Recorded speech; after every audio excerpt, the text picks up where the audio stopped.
Assalomu alaykum aziz qarindoshlar. Hozirgi vaqtimiz xayrli bo'lsin. Bizniki bir yarim yil bo'ldi. Bu davomlashayotgan shu yuqori texnik to'g'riliq dars leksiyamiz joylarda davomlashyapti.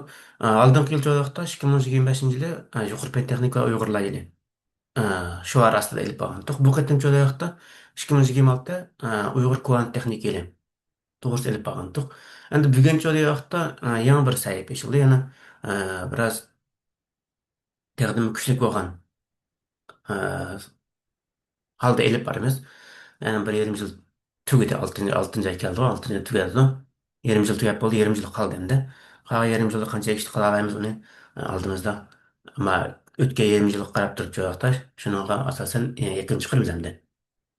Yani bugün joyaqta bugün biz alaydı bolgan. Yani bir tema başlanış aldı. Bu temanınki yani başlaş joyaqta başlaştım burun joyaqta memede dünyanı özgertken 10 texnika to'g'risida suhbat elib berishni to'g'ri topdim.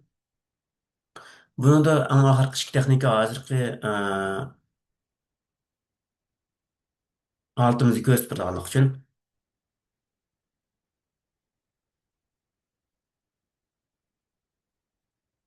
davomlashtiramiz. Dunyoni o'zgartgan 10 cho'ng texnika. Bular cho'qda men demisam maxshan bir necha angni bilishing, xil ko'plarni bilishing mumkin. Bu texnikalar qaysi deyapti sana? Ot, uning kendi doğrusu deydi, kompas deydi, o bu deydi degandek. La bo'lishi mumkin. Endi qaranglar, o'shanda balkim to'g'rida yoki xatoda. Ammo men o'shni dunyoni o'zgartgan texnika deb qaragan tanlaganligimiz tanladim endi. Haqincha vaqtda boshlarni qanday tanlaydi? Bunga ko'ra ahvol qarab bilamiz deydi.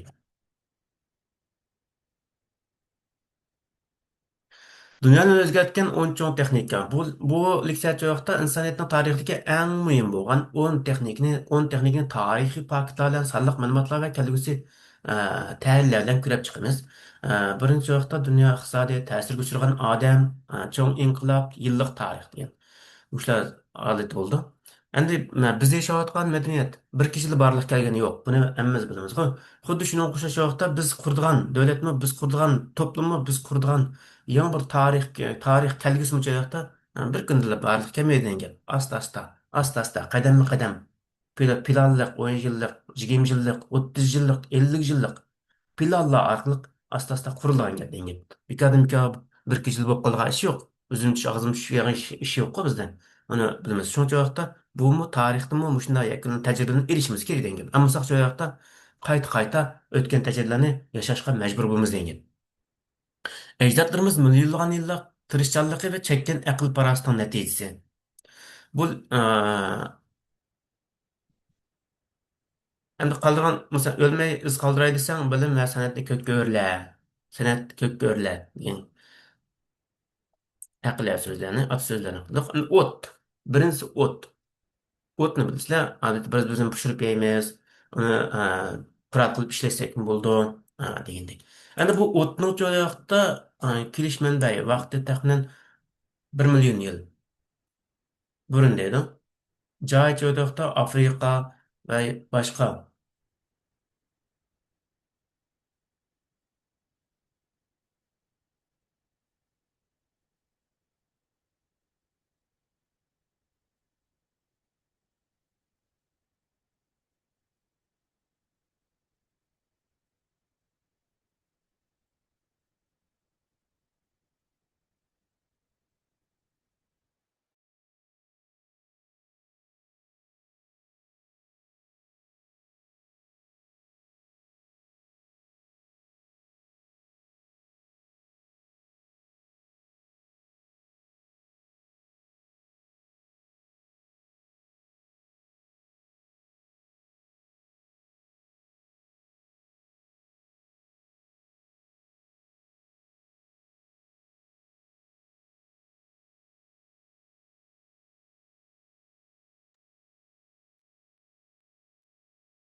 Şu en qadimki ot İspanya, Janubiy Afrika yani mesela 700 ming yil burun ot izleri tepildi. Bu yer köydürülgen sünniyet ve kurallar baykaldı dedi.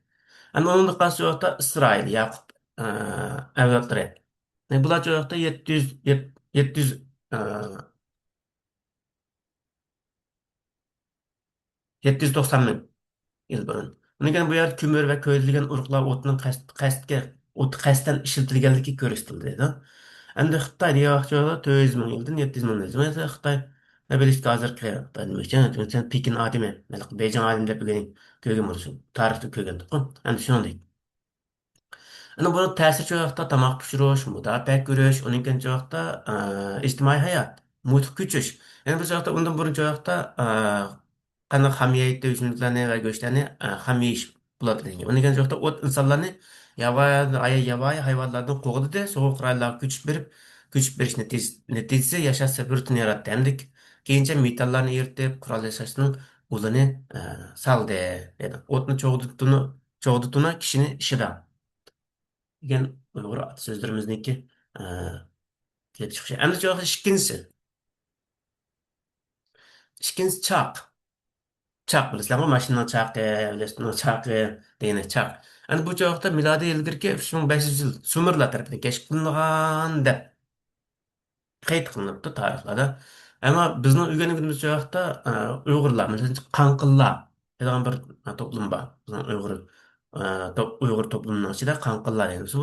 Bu deganlik joyda masalan Kuysanilar, Dulanlar degandek har qaysi rayonlarniki va rayonlarning va yoki bo'lmasa ularniki to'plashib yotgan bir xil udum shaklda qolgan ismlar bo'ldi degan. Ama ularning hammasi shu yoqda yig'ib kelgan yoqda bir to'plum meni qarlab Uyg'urlar bo'ldi degan. Uyg'urlar hozir bor shunda. Ayna ma'lum bir cho'ngning ismi bilan, ma'lum bir rayonning ismi bilan, ma'lum bir cho'ngning ismi bilan, ma'lum bir rayonning ismi bilan atalayotgan ahvollar bor. Yani bu Chaq degan joyda milodiy ilgari 3500 yil Sumerlar tarafından keşif qilingan dedi. Yani bizning tariximiz shu yoqda bizni e, qanqillar, ya'ni g'arb cho'ng egiz g'arbliklar deb atalgan bir e, davr bo'lgan. Bular joyda buni qaraganda biz bu 3500 yildan burunmi yoki keyinmi degan joyda buni tarixshunoslar buningki javobini berdi degan. Keşif qilishdan ilgari ig'ir yuklar faqat tonilgan hayvonlarning ustida yuklanib endi shahar ara savdo normal gullandi, o'xshamagan madaniyatlar bir bilan joylarda uchrashdi. Bugungi kundagi mashina, poyezd, aeroplan zavodlaridagi motor chaqlarning hammasi mush oddiy chaqning taraqqiyoti orqali borliqqa aylangan. Harakat bor tarafda barakat bor ishda deb to'g'ri. Harakat bor tubda barakat bor ishda. Uchinchi so'roqda yeziq. Yeziq joyda insoniyatning bilim va tajribasi, vaqt bo'shliqdan olqib saqlash iqtidori degan gap. Yani bu her qaysi davrda o'zininki bir qism taraqqiyotlarni, masalan, boyagi chaqlar dedik ku, arabalarni chaqlar mashina. Bular çok savdo inqilobi, yani 12-chi yani boshqa transport motoriniki chaqlar yani. 12-chi harbiy texnika, yoki shahar madaniyati. Bularni meydan keldi yani. Çok çağ bulmasa soğudu bulmaydı. Soğudu bulmasa medeniyetlara alaka bulmaydı. Medeniyetlara alaka bulmuş da zamanı dünya bulmaydı degandek bir alet şekillendi. Üçüncü çoğukta yazık. Yazık. Bilimni saqlash inqilobi, yani tarixning boshini ishlab. İnsaniyatning çoğukta bilim, tecrübeleri vaqt ve boşlukdan alqib saqlash iqtidori. Yani bu tunji yazık qachon xotirlandi? Degan vaqt joyda tafsiri yoziq ilgari bir otning tajribasi faqat og'zaki tunji qitim xotirlandi. Misol so'z orqali o'g'ilga qalatdi. Ko'pincha usullar, qonunlar, tibobetlar, savatlar va tarix dedik. O'zgarish bilim o'lmaydigan bo'ldi. Undan keyin bir avlod qoldirgan bilimni keyingi avlod xuddi kompyuterning aslimiz o'qigandek o'qib, texmi yuqori taraqqiyot qadam qo'ydi. Tashqi yozgan o'chmas, ilm yozgan o'lmas. Degan Uyg'ur so'zimiz bor ekan. Mana bu yezi qachon qanday vaqtda nima qilindi degan vaqtda Sumir xona yeziqi deydi, xona yeziqi deydi. Bu vaqtda Rok shahridagi balchiq taxtalar tepildi. Aslida savdo va baj hisoblash uchun ishlatilgan. Andın Mısır Sumerlik təxminən bir vaxtda 300 miladi bir 3100 edi. Ən qədimki misalı dedi. Ana keçədə Şang sülalesi dəvrindəki Orikal ozuqları dedi. Degендек. Ana biz Uyğur yazıqları. Ən qədimki Uyğur yazıqı qaçan barlıq kelgan. Onunki nimələr xatırlangan? Taşlağımı, sümüklərgimi, yağaçlargimi və yoki boshqa narsalargimi? Buni izlashimiz kerak degan. Albatta natijasi bor. Buni choqda bundan keyin avlodda qanday qildiramiz? Hozir ChatGPT'ga qarasang, izlasang joyda bu to'g'riliq qanday uchur qoldir? Uyg'urmasa hech qanday bir uchur yo'q. Uning joyda biz uning chiqmaslik sababi, bilmaslik sababi joyda biz deylik, o'rgatmayligimiz sababi. Shuning joyda har qaysimizniki o'zimizning tarixninki va madaniyatimizning oldi joyda bir kishilik mas'uliyati va majburiyatlar bor degan. Әні бұл барлық кәйіндеген не болды deyaqda, bilim saqlash, qonun sistemasi, davlat boshqarish, diniy tekstlar, Qur'on degandek boshqa xil tekstlar, qissalar, hikoyalar degandek. Dunyodagi eng qadimiy asar. Milodiy 2001-yilda So'mer yezigida yozilgan. Bu asar yeziqning faqat ishonch emas, adabiyot va falsafa uchun ishlatilganligini ko'rsatadi. Tarix yeziq bilan boshlandi. Yeziq burunqi davr tarixni burunqi tarixdan burunqi davr. Ya'ni yeziqdan burunqi davr, tarixdan burunqi davr deb ataldi. Yeziq insonning aqliy taraqqiyotning asosi. Endi şu yoqda to'rtinchisi matbaa. Bu matbaa desam bilsizlar uchun bizningki Uyg'ur matbaachiligi. Endi dunyo Uyg'ur to'rt cho'ng kashfiyotininki bir shu yoqda matbaa. Bularni qaysini sanab o'tgan vaqtimizda o'q to'g'risi, kompas, matbaa. Uniki yana qaysi edi? Bildirg'ali bormi? Bildirg'ali bo'lsa inkaslaysiz qo'ysangiz-da. Matbaa. Matbaa shu yoqda 1900 Yohannes Kotenberg tarafidan matbaa kashf qilinishi bilimni qulluqdan qutqazdi degan. Hani bu yerda asli matbaa shu Yevropa tarafida ijod qilindimi yoki boshqami degan bir narsa keldi. Endi vaqt joyda 1400 yil deydi. Ijod qilinish joyda mayli Janis deydi. Janis Kostenberg degan bir. Lekin Johannes Kostenberg dedi. Uniki joyi Germaniya dedi. Erkakcha harf dedi. Endi joyda bosma print qilish bu bizning tariximizda eng burun ishlatilgan bu 1400 emas, undan burun ishlanganligi qayd qilingan degan. 1400, 1500, 1400 degan bizningki islom davriga kirib, islom davriga. Bu vaqtda xeyli taraqqiyga vaqtlar bor. Undan burun bu vaqtda bizningki yoziq ishlatilganligiga doir nimalar bor bo'lsa, bor albatta. Masalan, Xitoyning yoqda eng az vaqtda 100 yil burun deb bizga so'zlandi degan. Nima yoqda Xitoyningki, ya'ni hozir Xitoyning u vaqt Xitoy emas. 7. asırda yazılan Bessi, yani 1040 yılda deydi. Beijing tarafidan erkekçe harbiy ixtiro qilindi dedi. Ammo keng tarqalmadi deydi. Bu Xitoyningki matbaan yasashda vaqtda bizdan 100 yil keyin, ya'ni bizning Turpan tarafidan topilgan basmadan joyaqda, ya'ni xat besish mashinasini joyaqda 100 yil keyin degan. Endi bunda surilgan vaqt joyaqda bizniki eng oldiga keldi degan. Ya'ni dunyo tarixida eng oldida keşf qilganlarni hozir isbotlangan qadar bizni bo'ldi degan gap. Nima ishqa degan vaqtda buni vaqtda eng oldi hozirga chiqdi bo'ldi 700 kilometr, uning oldi vaqtda uni degan vaqtda 1400 dan. 1400 vaqtda mashina shaklda holatga keltirguniki bo'lishi mumkin biroz mashinalashgan shaklni.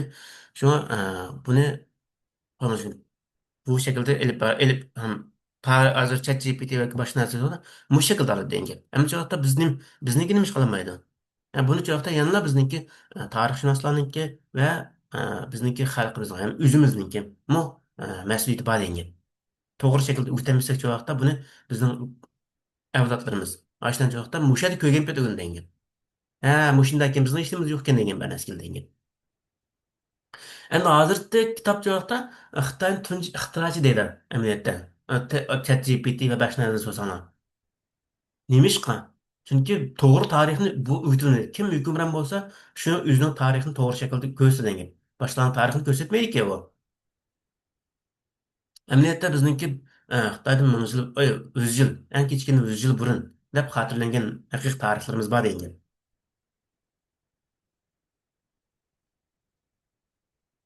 Endi bu nima ko'rsatayotsa sonliq ma'lumot. Ya'ni kitob bahosini tushirdi, unikini bir kitob 3 oy maash, 1 butun 3 kunlik maash deydi.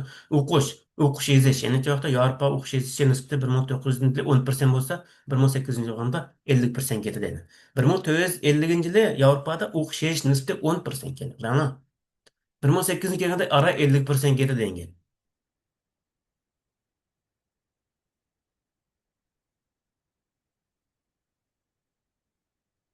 ilmiy inqilob deyildik. Misol narsaning baliq keldi. Basma chiqqanda nurg'un katiblar qarshilik ko'rsatdi. Mashina bilan besilgan kitob ruhsiz deb qaradi. Bugungi AI bo'lgan qarshilikqa o'xshash. Bu har zamonda bo'lgan. Xit bas mashinasi chiqqan vaqtda yanala o'sha arablar bakri kuchli qarshilik qilganlar. Uningda basgan xit Qur'onni uningda bassak bo'ladi. Uningda bassak qanday bo'ldi? deb uningga qarshi chiqqan. Anchoqda katiblar, xat yozgan katiblar bo'ldi. Har amaldarning endi bir tanli katib bo'ldi degan gap.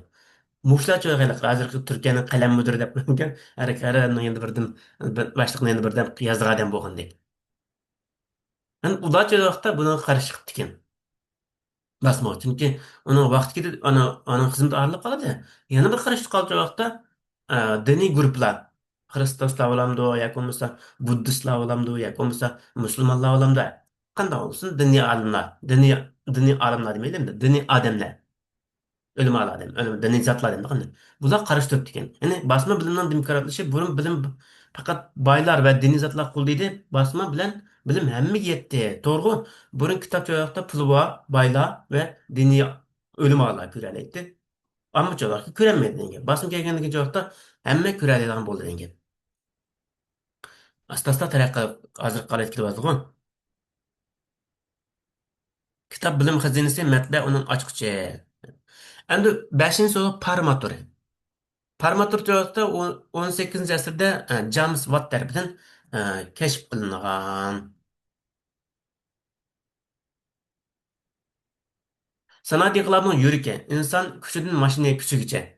Yani bu çağda 1769 yıl tərəqqi qılan şəkil ixtiraçı James Watt dedi. Cari Angliya energiya texnikası. Yani ilgirki basqıçlar çağda 1698 yılı Thomas Saver tunji par mashinasini yasadı. 1712 yil vaqtda texmi yaxshi par mashina yasaldi, ammo unumi tuvam edi. James Watt James Wattning inqilobi, ya'ni bu Watt ayrim suv kondensini ixtiro qildi. Mashina unumi 4 oshdi. Bu inqilob o'zgarish yasadi. Endi 1960 1985 yilga kelgan vaqtda tunji ommaviy temir yo'lni qurdi, sanoat inqilobi tuzildi. Buni joyda tunji farmashinasi haqiqiy inqilobchi temir yo'l atsa deb degandek nomlar bilan atalgan gap. Endi bularning ta'siri nima bo'ldi? İşlep çıkış onun esası ammi mal işlep çıkış başlandı. Onun keyin temir yo'l, shaharlashish, imperializm. Yani mesela Angliya kun patmas imperiyaga aylandi degandek. Dunyoning 25% kontrol qildi degandek. Havo bulg'anishi albatta buning ta'siri bor degan. Havo bulg'anishi yoqda havo bulg'anishi London tuman shahri degan taniq havo bulg'anishi bor. Uning kechada 1952 yilda Buyuk tuman'da 12 ming odam o'ldi. Bolalar emgikka 1980 30 zavodlar 5 yoshlik bolalar ishlatildi. Muhit buzuvchilikqa karbon dioksid qo'yib berish boshlandi. Bugungi iqlim o'zgarishining asosi silindi. Degandek manfiy ta'sirlari bor degan. Par mashinasi inson kuchining chekini buzdi. Angliyani dunyoga hukmron qildi, ammo muhit buzishning boshlanishimi bo'ldi. Har qanday bir narsa to'g'ri ham aks tarafi ham yaxshi taraf yomon taraf bo'lgandek vaqtda. Endi 7-si keldik kompyuter. Kompyuter joyda digital davrning boshlanishi. Ya'ni aqliy inqilob 1945 yil vaqti. Ixtirochilar to'g'risida Van Neumann Newman Turing. Turing degani. Ne? Bular joyda kompyuter insonning matematik logik hisoblash kuchini milliy nasl tuzatgan raqamlik mingidir. Ana bunga to'liq atlash shu. Hamda tafsiliy joyda ikkinchi dunyo urushi davrida tunji elektronlik kompyuterlar dushmanning bir necha harbiy shifrlarini yeshish va raketalarning yo'lishini hisoblash Skunut uchun qurilgan. Hisoblash skunut uchun. Bir necha sekundda hisoblab yechib berdi degan. Hisoblash uchun qurilgan. Odam ömrüdə hisoblash tugatilmaydigan murakkab matematik kodlarni çoxda kompüterlər hesablay oladi, hisoblaydigan bo'ldi. O'zgarish. Kompüterning mikro o'zgak texnikasi bilan taraqqiy qilishi butkul natijasida idora barmoq ishlari çoxda banklar olam bo'shliqini tadqiqotlarini raqamlashtirdi va uchur davri boshlandi. İlgili basılarda 1837 yılları Charles Analytical Engine diye yani ama yasalmadı. 1990 yılında Amerika sani için çoğunlukla maşin siyaseti bu IBM'nin asasıydı. Hozirgi IBM bor, IBM kompyuterining asosi 1837 yili, ya'ni 1890 yillari bu shunaqa ul silindi degan. 1945 yilga kelgan chog'da tunji elektr kompyuter, ya'ni 30 tonna og'irligi, 1800 metr kvadrat o'rin egalladi. Sekund o'chog'da 5000 qo'shish. Hozirgi yanfundan 10 million hassa asta. Transistor 1947 yilda Bill Labs'da ixtiro qilindi. Kompyuter kichiklatdi. 1960 yilda kompyuter o'qitish o'rinlariga kirdi. 1971 yilda tunji mikroprosessor, ya'ni mikro bir taraf qilg'ich. Bu shaxsiy kompyuter inqilobini boshlatdi. Ya'ni Intel'niki. Intel qildi. Buni Intel 404 degan. 12 yilda 1977 yili Apple 2 IBM'ning IBM PC shaxsiy kompyuter ommaviylashdi. 1990 yilgacha 100 million oilaga kirdi. Ya'ni Alan Turing degan Alan Turing kompyuterni otasi deydi. 12 yilda James von Neumann joyda me'morlik asoschisi. Hamchoqda Bill Gates shaxsiy kompyuterlar inqilobchisi. Steve Jobs joyda Apple'ning asoschisi degandek davr yaratışlar keldi. Albatta, ish o'rni hisoblash, vujudi aloqa va hamma avtomatlashdi. Ish unumchilikda 10 asosdi. Ilmiy tadqiqot, fizika, biologiya, astronomiya hamma kompyuter tayyorlaydi. Ko'ngil ochish, video o'yini sanoati yiliga 2200 million, 200 milliard dollar kirim qilindi. Sanoatidan cho'ng bir kirim yaratildi degan. Iqtisod, IT sanoati dunyo GDP'sinin 5% tashkil qiladi hamda 5 trillionlik sanoat degandek. Albatta, buningki kompyuter inson aqlini kuchaytirsa, u bo'lsa internet, AI, zamonaviy tibobat, bo'shliq tadqiqot hammasi mumkin emas. U bo'lmasa mumkin emas edi. Albatta, buni qarashtirganlar bormi? Hozir bu qarashtirayotganlar bor. Bunga qarashtirganlar qachon bu shuni qarashtirdi, shundan so'ng asta-asta keyinda qoldi degan. Tariqatdan chiqib qoldi degan.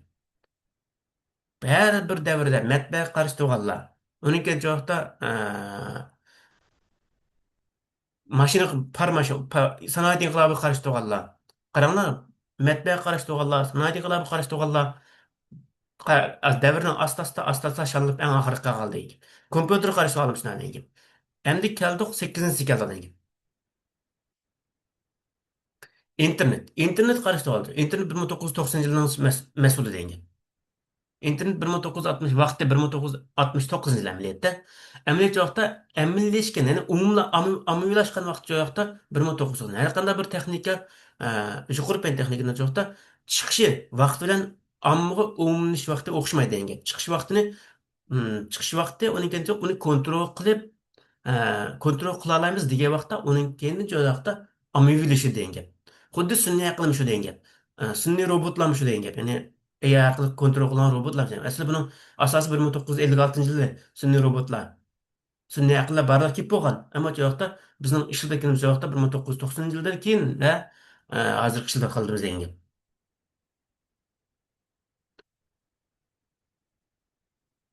Aloq texnikasi. Endi o'sha vaqtda 1969da Amerika mudofaa ministrligining tadqiqoti tunji uchur login, ya'ni law demakchi aslida. Lawni qurdi. Bu joqda bu sistem buzildi. Ikkinchi joqda Stanford bilan ular orasida bir kelishamaslik bo'ldi yoki hamkorlashish bo'ldi. Degandek oxirida buni yana texnik mukammallashtirdi degan. Undan keyin Venture bilan joqda Bob Kahin degan tarafin joyda ishlagan internetning asos tili bir o'lcham bo'lmasa internet bo'lmaydi deydi. Yani asos tili barliq keldi. Yani TCP bilan IP. Barliq keldi. Bu o'lcham bo'lmasa yoqda internet bo'lmaydi degandek. Nima shekilli. Endi 1991 yil nima bo'ldi? Deyoqda hozirgi www 3W niki yaratildi degan gap. Buni kimlar yaratdi? Tim Berners-Lee bilan buni Green tarafini ixtiro qilindi. Bu Tor-bat, ya'ni HTML, URL internetni ommalashtirdi. Google 1998 yili o'zining cho'qda Larry Page, ya'ni Sergey Brin, yani Stanford universitetida qurdi Google'ni. İnternet yoqda uchur xaritasiga aylantirildi. 2004 yili Facebook ve ijtimoiy tarmoqlar Marek Heisenberg Harvard da qurdi. 2025 yilda 3 milliard ishlatuvchi inson aloqasini o'zgartdi. Hozircha 3 milliard ishlatuvchi olingan. iPhone, ya'ni Steven Jobs tunishtirdi. Bu joqda yanfin orqali internet hamma yerda har vaqt hamisha ulangan bir jamiyatni shakllantirgan. Şuna üçte bulunan atse. Şuna da yokta Tim Berners-Lee. Onun ikinci yokta Wincheck diyen çoğu TSP IP'nin ki yani IP adres de koyuyoruz o. Aşının atse. Onun ikinci yokta Mark Henderson çoğu yokta Netscape'nin. Bunun ta'siri nimalar bo'ldi yoqda elektr savdo, ijtimoiy tarmoq, onlayn naq maydon dars, ya'ni onlayn dars, to'rda darslar har qaysi yerda o'tish imkoniyati bo'ldi degandek. Yangi kasblar. Ana bularniki qancha iqtisod kasb beradi, qancha ham ish qo'llashdi, qancha kishi ayrildi ularni men bu yerda so'zlashmayman. Manfiy taraflar yoqda albatta manfiy ama natija berdi. Shaxsiy sonliq ma'lumot o'g'irlandi. Fake newslar saxt xabarlar tez tarqatildi. İctimai tana odamlar aloqada amma yolg'iz. Diqqat ozish, masalan TikTok, Instagram diqqatni buzadi. So internet insonning eng chong aloqa to'ri.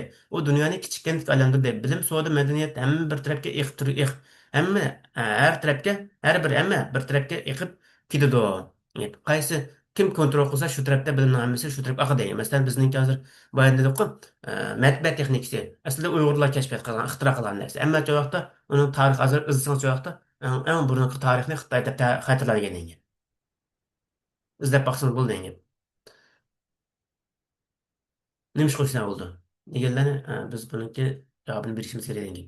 Mashinalarning 9-chi so'roqda sun'iy aql keldi ekan. Sun'iy aql texnikasi. Sun'iy aql nima degan vaqtda faqat buyruq ijro qilgan kompyuterdan o'zi o'rganib va tafakkur qilgan raqamli aqlga o'tish degan. Ya'ni bu nima degan gaplar? Bir og'iz gap vaqtda mashinalarning o'ylashi aqliy inqilobning yangi bosqichi davriga kirib bo'ladi degan. Buni asli barliq kelgan vaqt shu vaqtda 1956 yil barliq kelgan. Ya'ni bu artificial intelligence degan ash vaqtda rasmiy o'tirib qo'yilgan va qabul qilingan. Undan burun nima deydi vaqtda Turing test yoki Turing machine. Turing machine degandek ash yerdan yasalgan Turing degan odamning yasalgan ismi bilan ataladi degan. Undan keyin vaqtda bir konferensda ya'ni Dartmouth Conference dedi. Muşnu joqda 1956 yili shu artificial intelligence degan ismni bahsak bo'ldi ekan deb mush ismdan o'rtaq birlashgan. Undan burun joqda asli 1956 yili Alan Turing degan odam joqda mashina o'ylay oladi degan savolni qo'ydi va Turing test 1956 yili John McCarthy artificial intelligence deb atadi. Ya'ni asli Turing test deb ataladi 1956 yilga bo'lsa, madaki John McCarthy degan adam joyaqda artificial intelligence deb atadi va shundan tortib hozirgacha artificial intelligence deb ataladi ekan. Buni Uyg'ur tarjima qilganda sun'iy aql bo'ladi degan gap. Bu ninki qanday lug'atini izlab tekshirib baqsa, ashnaqa mos keladigan so'z chiqadi degan gap. Endi buni butunlay Uyg'urcha qilaman desak joyaqda uningda bo'ldi, qiyini bo'ldi. Hozirgi uni tilshunos tilimiz o'ziga qoldirdi degan gap. 1990 yilga kelgan vaqtda 1970-dan 1990-ga umid ko'p, natija oz, mablag' kesildi, AI mumkin emas degan qarash kuchaydi. Vaqtida qarashtirganlar ko'paygan, qarashtirganlar ko'pdi, shuncha vaqtda buni to'xtab qolgan. Endi 1990 yilga kelgan vaqtda Deep Blue IBMning kompyuterini shaxmat bo'yicha bu vaqtda dunyo chempioni bo'ldi. Ya'ni buni joqda Kerry Kasparov degan bir odam bor. Buni cho'qda kompyuter shaxmatdan cho'qda yengdi. Tunji qitim mashina insondan ustun keldi. Kelgan vaqt mushu 1997-yil. Endi 2012 yilga kelgan cho'qda Deep Learning inqilobi boshlandi degan. Buni cho'qda Geofisi Hinton, uniki cho'qda AlexNet degan internet rasmiy tunish musobaqasida g'alaba qildi. İnternetdə resim tutuş müsabiqəsində qalib qıldı. Xətalık nisbəti 25%-dən 15%-ə düşdü. Onun AlphaGo deyəcək Google-nınki əsli hazır sahib əsli nimisi baş şirkəti AlphaGo. Google DeepMind'nınki AI dünya çempionu Lee Sedol ne Go oyunda yengdi. Ma Go oyundiga intan murakkab bir o'yin ekan. Men o'ynab boqmadim, o'ynab boqqanlar bilishim mumkin. Yani insoniyatning eng murakkab o'yini deb qaraydi ekanda. Balkim o'ynaganlar bildingmi? 2022 yili ChatGPT OpenAI tarafidan chiqarildi. 2 oyda jo'qda 100 million egasiz bo'lgan. Hozircha jo'qda 1 million muqim egasiz bor degan. Ishlatuvchisi bor degan hozir. Maniki pulning nereden kelayotganligini, qanday pul topilganligini, qanday tariqalar, qanday tizzalatda o'rganilganligini müşahidə ko'ramiz degan. Har bir odam jo'qda o'zini qamashya qilib o'tirdi degan. Eyalar. Buni keyin so'zlaymiz yana. AI sun'iy aqlniki mustamlikchiligi degan bir tema so'zlaymiz. Shu vaqtda texnik tafsiliy mazmunlar chiqadi endi bu to'g'riliq. 2024 yılda ChatGPT-4 Cloud, anagene Gemini degan cho'ng til modellari insonga o'xshash tekis yozadi, programma yozadi, tarjima qiladi degan. Alan Turing AI'ning otasi. Uni degan Jen Mercedes AI etini qo'yg'ichi, ya'ni sun'iy aql degan artificial intelligence degan ismni qo'yg'ichi, ism qo'yg'ichi. Birisi xuddi birisi bal yaratqichi, bal topqichi, birisi yoqda balga ismni qo'yish degandek ism bo'ldi bu. Gap bo'ldi bu endi. Endi Jeffrey Hinton degan odam Deep Learning'ning otasi. Sam Altman joyda OpenAI'ning CEO'si buni bilasizlar. İnqilab təsiri, tibbiyat, AI rak kasallığı doktorunun to'g'ri Alpha Food 200 million aqsimlik joyda qurilmasini hal qildi. Undan keyin moliya, savdo mablag' degandek, ijodiyat degandek, avtonom mashina hozir Tesla va nima Turkiya, Yaponning EV mashinalari degandek-ku. 2030 yılına bağışça yollarda köpeydi, texnik köpeydi demekçi hazır. Endi xavfli joyda ish o'rni yo'qlishi 300 million ish o'rni almashtirildi. Bu Goldman Sachs'ninki mo'ljali. Undan keyin deepfake'lar, saxta uchurlar, saxta videolar jamiyatda vayin paydo qildi. Sonliq ma'lumot, shaxsiy uchurlar, ma'lumotlar ishlatildi. Kontrol joyda super intelligence'ni qanday kontrol qilish masalasi bor degan. Fursatlar joyda tilni saqlash, kichik tillar AI orqali saqlash. Ma'arif, har bir bolaga shaxsiy AI o'qituvchi, tibobat har bir odamga eng yaxshi davolash, iqlim o'zgarishini hal qilish. AI insoniyatning eng yaxshi ixtirosi bo'lishi mumkin yoki eng yaxshi qurol, yoki eng chong xavf bizning tanlashimizga bog'liq. Endi keldik 10-si. 10-si kvant texnikasi. Biz davomli deb kelayotgan texnika va kvant texnikasi. Quantum technology.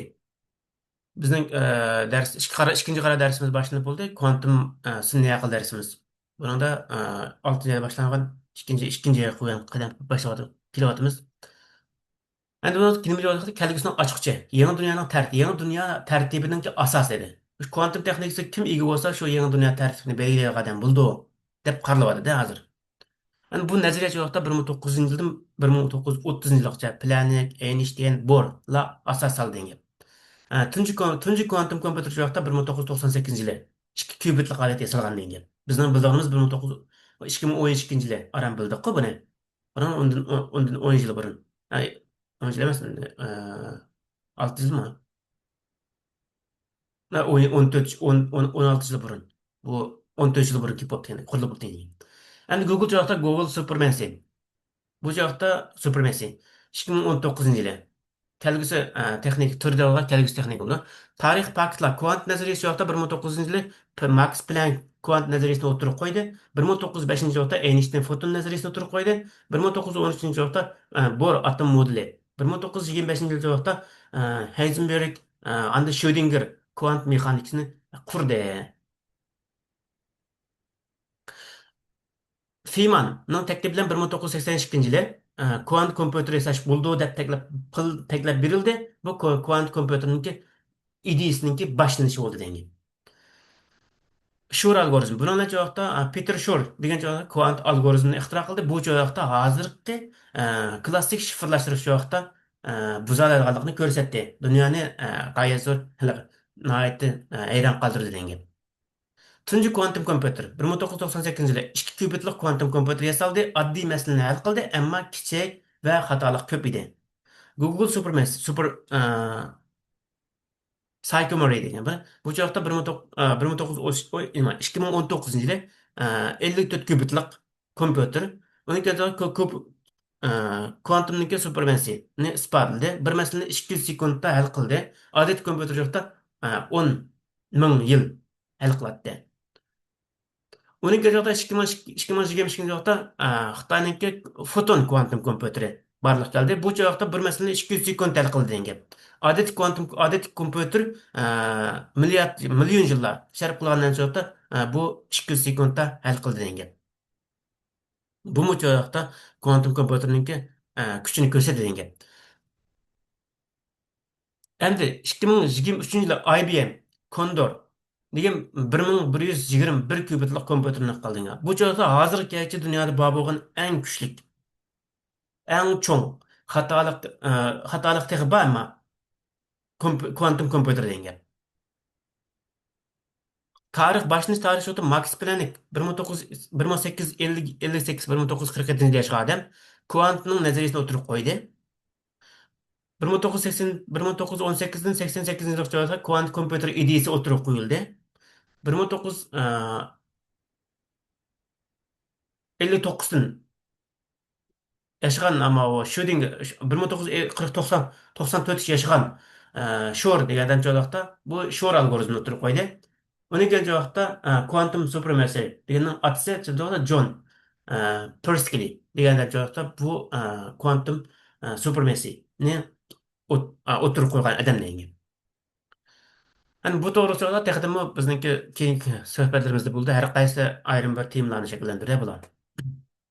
Kelgusi ta'sir joyda tibobat inqilobi, molekulalarni to'g'ri hisoblash, rak kasalliklariga qarshi dorilarni yasash, undan keyin 10 yillik tadqiqotni 1 yilga tushirdi.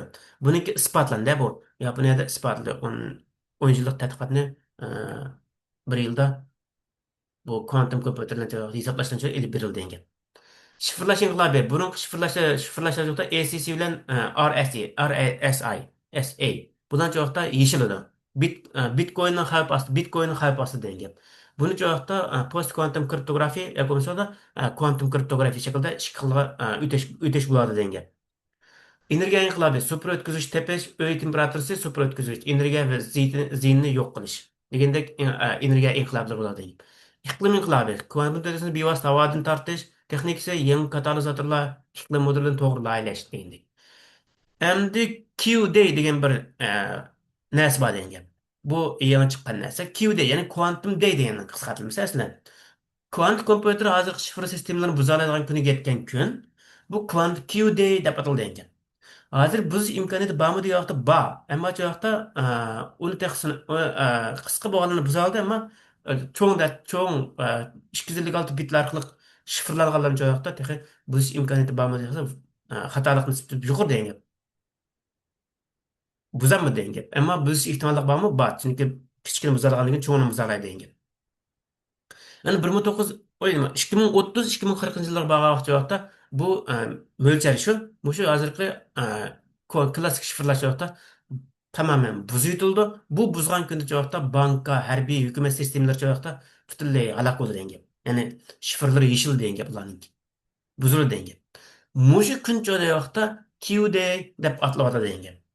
Atalmoqchi demoqchi endi. Kvant musobaqasi, kvant texnikasi, yangi dunyo musobaqasi kim kvantda g'alaba qilsa, shu kelgusida ustun bo'ldi.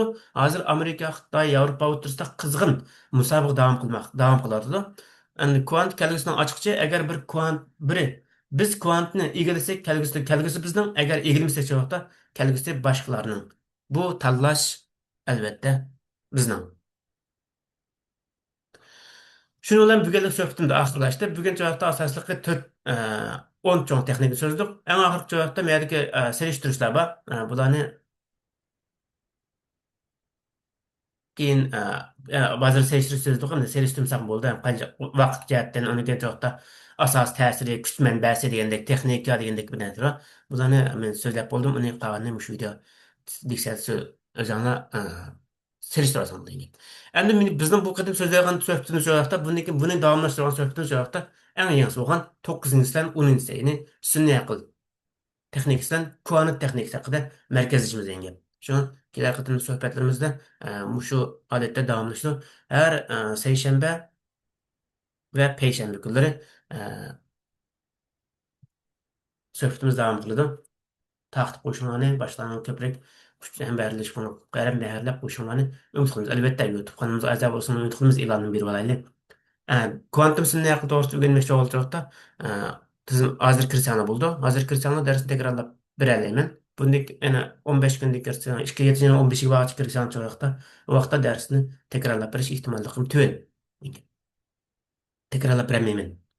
Bo'ldi desa, bu bugun musharakchida bo'lsin, savolingiz bo'lsa, so'rasam bo'ldi. Xo'sh, Alloh salomat bo'ling.